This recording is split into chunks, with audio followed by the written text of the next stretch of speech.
Chers élèves, bonjour. Nous sommes là ce matin pour l'apprentissage. Comme d'habitude, nous l'avons toujours dit, apprendre, c'est comprendre pour agir. Nous venons à l'école pour apprendre afin que demain, nous puissions agir dans la société. Ce matin, nous allons commencer avec notre leçon de grammaire-analyse pour parler de la proposition relative. Mais avant d'arriver à la proposition relative, j'aimerais que nous puissions d'abord comprendre qu'est-ce que c'est qu'une proposition. Lorsqu'on parle d'une proposition, il faut comprendre tout simplement qu'une proposition, c'est tout simplement une phrase. Une proposition est une phrase. Mais plus loin, on peut ajouter, on dit, la proposition, c'est une énonciation de la pensée, ou c'est un jugement. Pourquoi nous disons qu'une proposition est une phrase? Parce qu'une phrase, c'est un ensemble, ou bien une suite de mots ayant un sens. Exemple, quand j'ai dit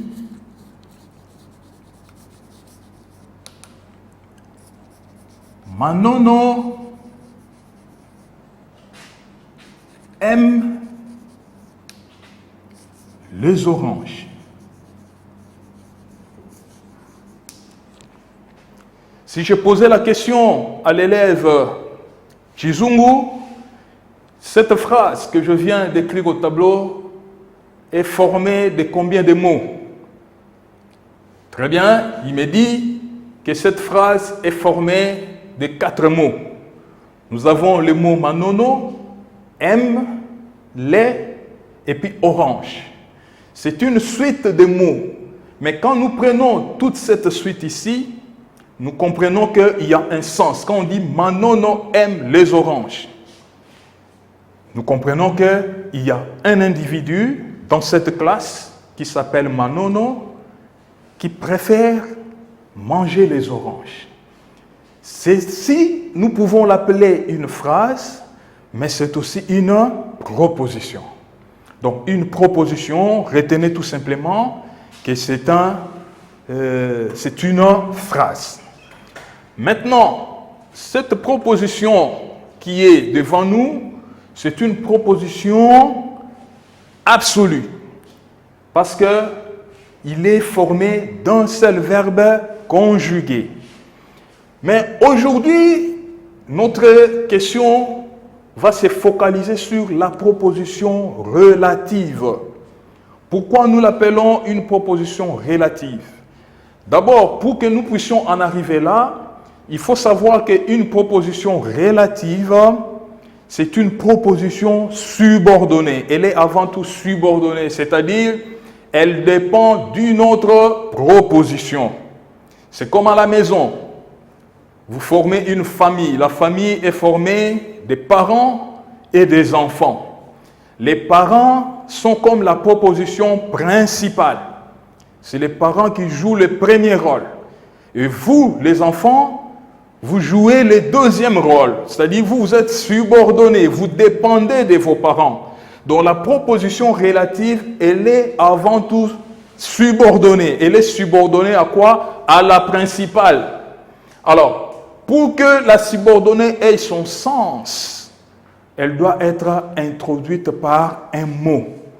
Le mot qui introduit la proposition subordonnée, nous l'appelons le pronom relatif. Je donne un exemple.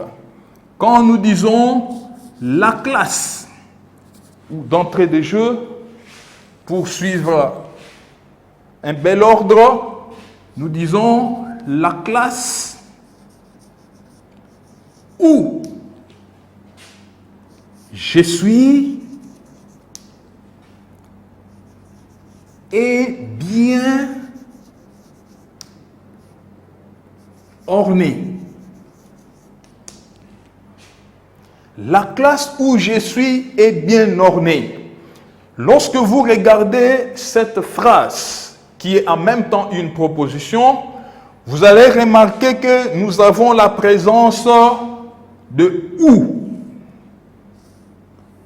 C'est « ou » ici a une nature et une fonction en même temps. Sa nature, c'est un pronom relatif. Et ce pronom relatif introduit une proposition subordonnée.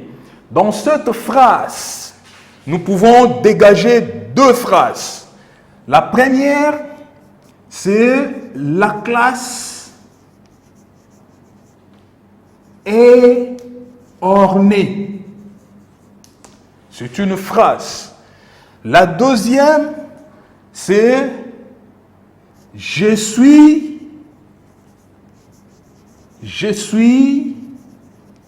dans cette classe. Alors, vous remarquerez que dans les deux phrases, il y a la répétition d'un mot, lequel Moulangu, oui, Moulangu me dit que c'est classe. Nous avons classe là-bas et nous avons classe ici. Alors, pour éviter la répétition du mot classe ici et là-bas, c'est comme ça que nous allons supprimer une classe pour la remplacer par un pronom. Parce qu'un pronom, c'est avant tout un mot qui remplace le nom.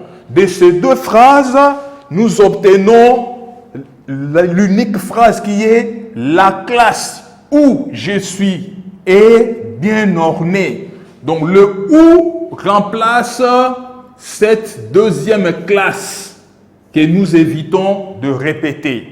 Alors dans notre phrase, le où, il est pronom relatif introduisant la proposition subordonnée relative qui est là. Donc là nous avons proposition subordonnée relative.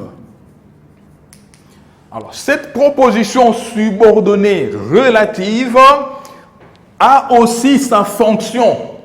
Quelle est sa fonction? Ici, nous avons dit la classe est ornée.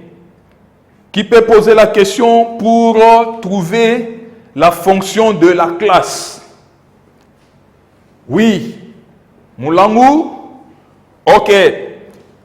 Il a posé la question, qu'est-ce qui est orné? La réponse est la classe. Donc la classe ici a pour fonction sujet. Tandis que dans la deuxième phrase, nous disons, je suis dans cette classe. La question sera posée, je suis où dans cette classe? Lui, il est complément circonstanciel de lieu. Alors, comme nous disons la classe où je suis est bien ornée, donc cette proposition subordonnée relative, il est quoi? Il est sujet. Donc la subordonnée prend toujours la fonction du nom qui le remplace dans la phrase. Alors, maintenant, le nom qui est remplacé par la proposition par le pronom relatif, ces noms-là a la fonction, on l'appelle l'antécédent. Ceci est un antécédent. L'antécédent, c'est ces noms-là que nous évitons de répéter une énième fois dans la phrase et qu'il est remplacé par le pronom relatif. Alors, nous pouvons maintenant retenir quelque chose. Qu'est-ce que nous pouvons retenir? Je dis retiens. De ce que je viens de dire ici, qui peut restituer ce que je viens de dire, qu'est-ce que c'est qu'une proposition relative? Oui, nous donnons la parole à l'élève Kabongo. Ok. L'élève Kabongo dit, la proposition relative est une phrase qui dépend du nom qui le remplace. Et il est relié à ce nom par les pronoms relatifs. Donc, il ne peut pas y avoir des propositions relatives sans le pronom relatif.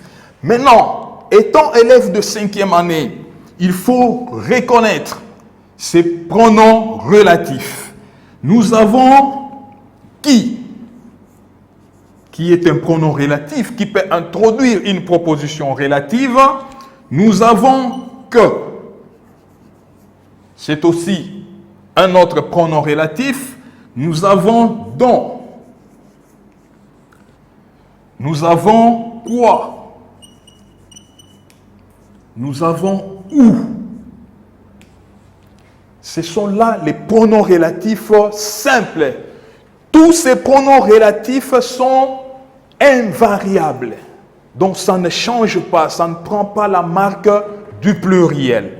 Tandis que nous avons le pronom relatif variable qui est lequel. Lequel il est masculin singulier, c'est lequel peut prendre plusieurs formes.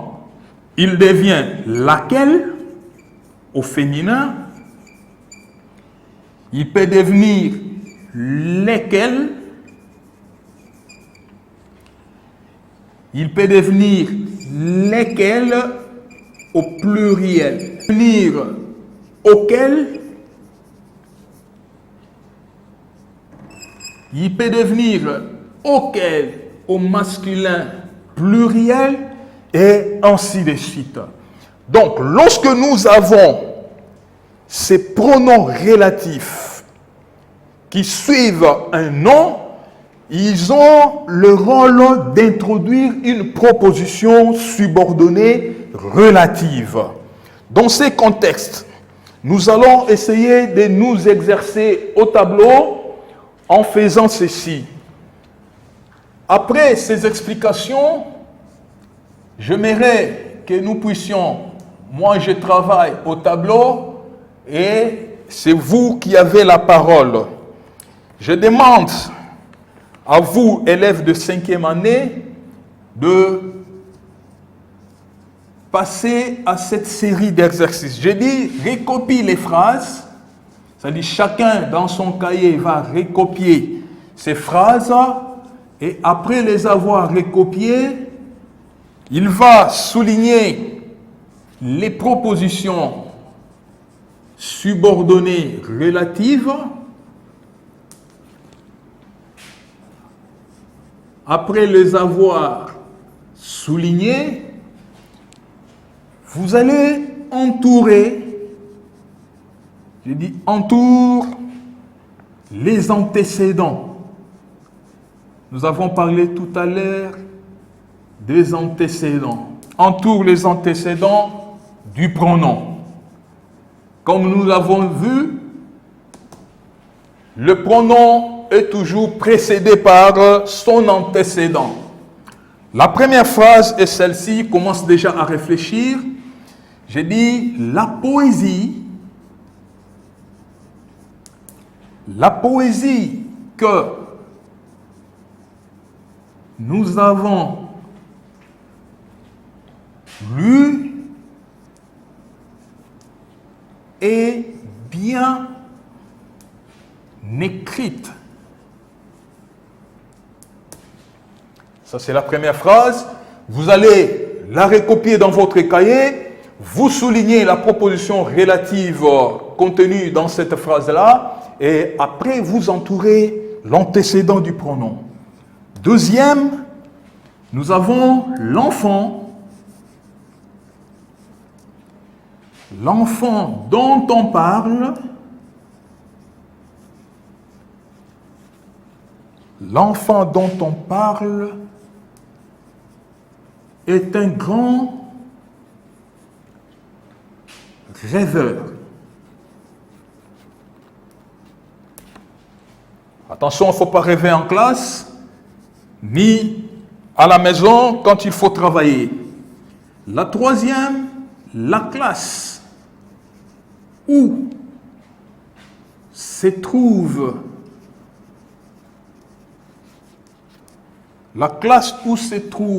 les enfants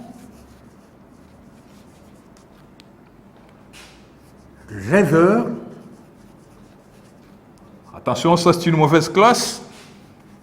Et la mienne.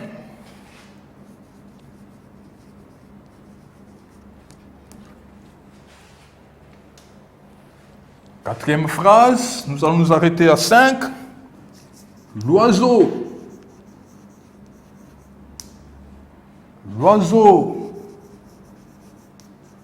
dont on parle est imaginaire.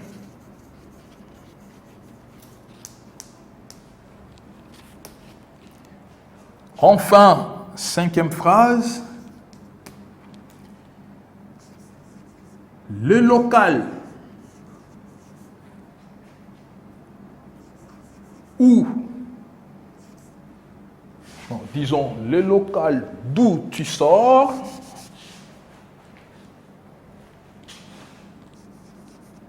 le local d'où tu sors est la salle à manger.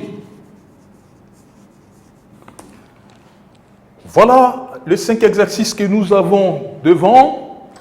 Comme l'exercice les demande, nous avons dit, tu recopies ces phrases dans ton cahier, tu soulignes les propositions relatives contenues dans ces phrases ici, et tu entoures les antécédents du pronom relatif. C'est ça l'exercice auquel nous devons nous livrer. Alors, je vous accorde, ce n'est pas la mathématique, c'est le français. C'est question de raisonner un tout petit peu par rapport à ce que nous venons de voir tout à l'heure et de réfléchir. Dans 6 minutes, nous allons passer à la correction au tableau. Ok, c'est bien. Nous pouvons passer maintenant à la correction. Je demande à l'élève Toumba de me dire, dans la première phrase, d'abord, quelle est la proposition relative qui est contenue dans cette phrase-là? Ok, elle me dit, nous avons lu et bien écrite. Voilà, c'est ça notre proposition subordonnée relative.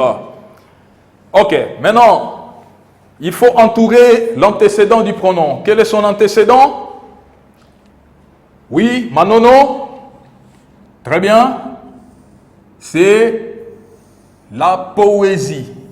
C'est ça notre antécédent. Il n'y avait que ça comme exercice à faire. Très bien, on passe au numéro 2. L'enfant dont on parle est un grand rêveur. Quelqu'un peut répondre? Oui, Mouchia. Très bien, on nous dit que la proposition c'est on parle est un grand rêveur. Très bien, et quel est son antécédent?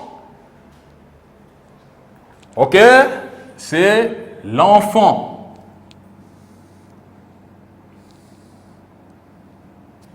Ok, on passe au numéro 3. La classe où se trouvent les enfants rêveurs est la mienne. Tchovu, quelle est la proposition relative dans cette phrase? Ok.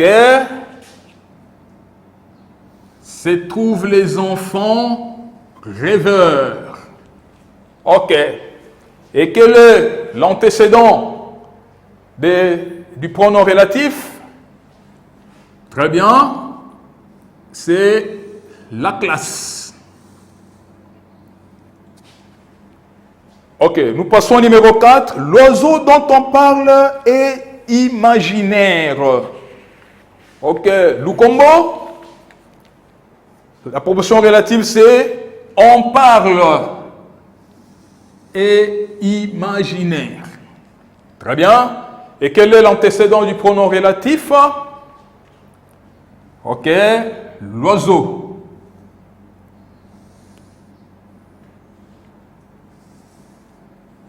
Très bien. Enfin, les locales d'où tu sors et la salle à manger.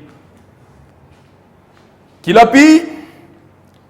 La proposition subordonnée, c'est tu sors et la salle à manger. Ok? Quel est l'antécédent du pronom relatif? Très bien, le local. Super, vous avez été vraiment de bons élèves pour cet exercice ici. Ok, nous allons vous remettre, vous donner un devoir que chacun va faire à la maison. Mais attention, n'oubliez pas, nous vous avons donné les travaux des vacances. Nous demandons que si vous avez déjà terminé à faire ces travaux-là, à partir de ce lundi, ça sera déjà le 18, vous pouvez passer à la direction pour nous déposer ces travaux-là, bien faits, parce que ça va être compté dans le cadre de vos travaux journaliers. À présent, pour terminer, je récapitule cette leçon pour que chacun puisse avoir une idée. Et nous allons passer à autre chose.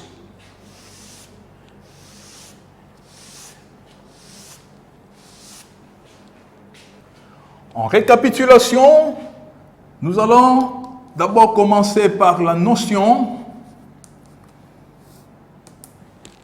Je disais que une proposition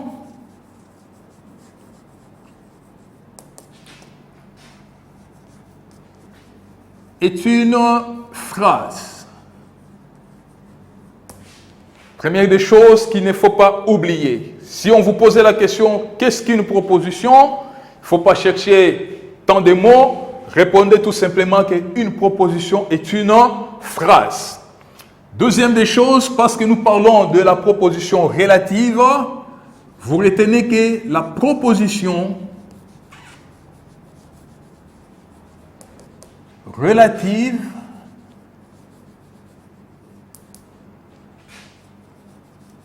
est une phrase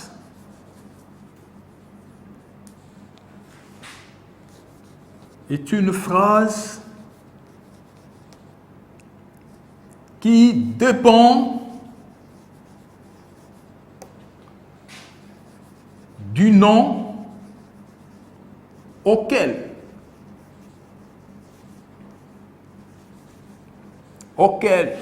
elle est reliée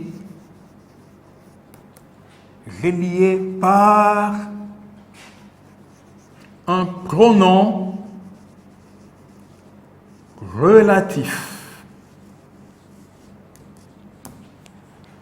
Maintenant, il faut connaître ces pronoms relatifs. Donc, quand on parle de ces pronoms relatifs, je vous en cite. Vous avez que, vous avez qui, vous avez dont, vous avez où, vous avez quoi, vous avez lequel, dans toutes ses formes, etc. Je donne un exemple. Donc, au point 2, prenons quelques exemples pour la meilleure compréhension. Je prends cet exemple-ci. La voiture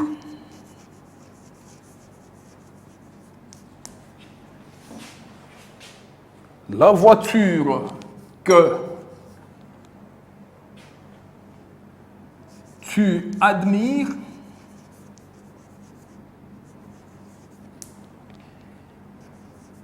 est à mon oncle. La voiture que tu admires est à mon oncle. On pouvait dire, la voiture est à mon oncle. Tu admires la voiture. Au lieu de répéter voiture, voiture, voilà pourquoi nous disons la voiture que tu admires est à mon oncle. Le que est le pronom relatif introduisant la subordonnée relative tu admires est à mon oncle. Voilà, là nous avons proposition subordonnée relative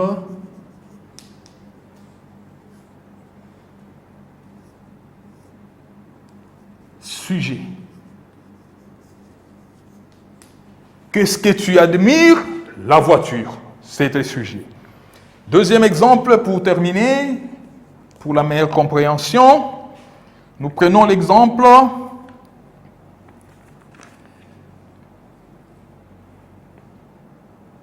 l'envie de soigner le singe les poussa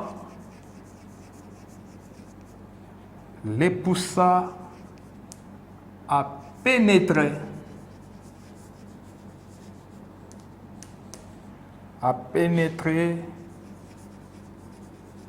dans la brousse. Dans la brousse dans laquelle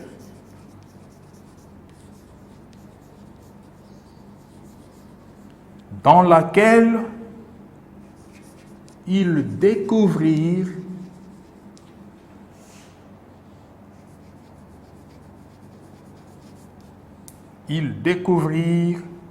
le blessé. Voilà, nous avons pris une si longue phrase pour que nous puissions bien comprendre. On dit, l'envie de soigner le singe les poussa à pénétrer dans la brousse dans laquelle ils découvrirent le blessé. Alors, dans laquelle qui est là, c'est la forme féminine de lequel, comme nous l'avons vu pendant les explications, lequel ici peut prendre plusieurs formes. Donc, la forme féminine et puis la marque du pluriel. Voilà, mes chers élèves, ce qu'il faut retenir. Nous allons partir avec un devoir à domicile à la maison pour mieux asseoir encore cette matière. Comme nous l'avons dit au début, apprendre, c'est comprendre pour agir. Nous apprenons à l'école aujourd'hui pour agir plus tard dans la société. Alors, nous rappelons encore à vous, chers élèves, vous qui avez reçu les travaux de vacances, de les apprêter pour venir nous les déposer déjà à partir de ce lundi 18 mai et puis dans la suite. Ceux qui n'ont pas encore retiré, veuillez passer parce que c'est très important pour la cotation de vos travaux journaliers. Merci.